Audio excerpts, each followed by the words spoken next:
Hello, this is Christine Merchant, and after reading chapters 7 and 8 in our textbook and reviewing the lecture and PowerPoint, I decided to do my QCC and this discussion on police discretion in our criminal justice system.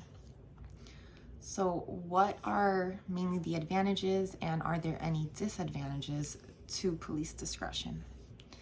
Police discretion discusses the authority given to a police officer that allows him or her to decide how to best handle a certain situation. This is designed to increase the flexibility of the criminal justice system, as punishment may not always be the best approach when dealing with a certain situation. Discretion may also permit a police officer to overlook a minor offense and simply give the offender a warning. There is a certain level of discretion the police must use when interacting with the public. It is up to each individual officer to decide on their own at a specific moment as to what to do or how to react in any given situation. Several different decisions may require the use of police discretion. For example, an officer might need to consider whether to draw a weapon, make an arrest, issue a traffic ticket, perform a search, or stop to aid someone. The main advantages to police discretion are that they allow law enforcement officials to make effective decisions while on the job when clear solutions might not be available. That means that each officer has the flexibility to handle a situation in the manner that they feel best meets the needs of the overall community.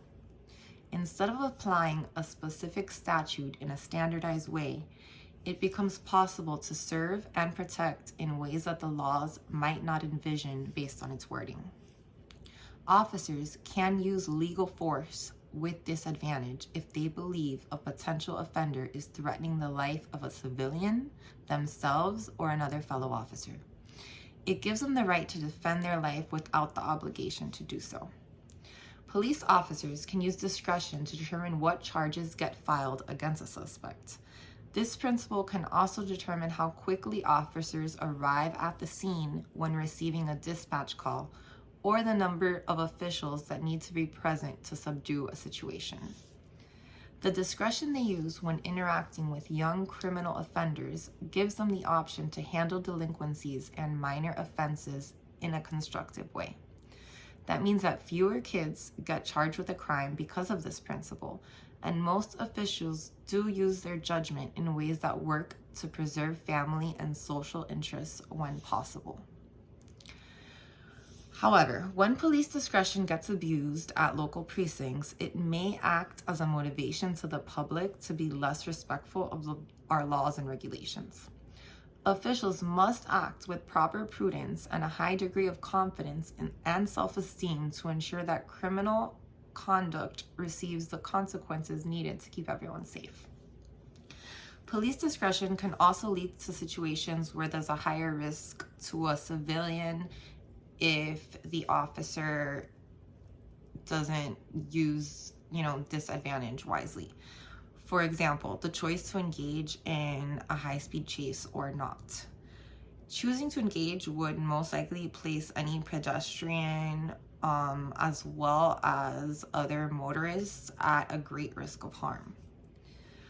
However, overall, it would be impossible for a police department to exist without using the privilege of discretion.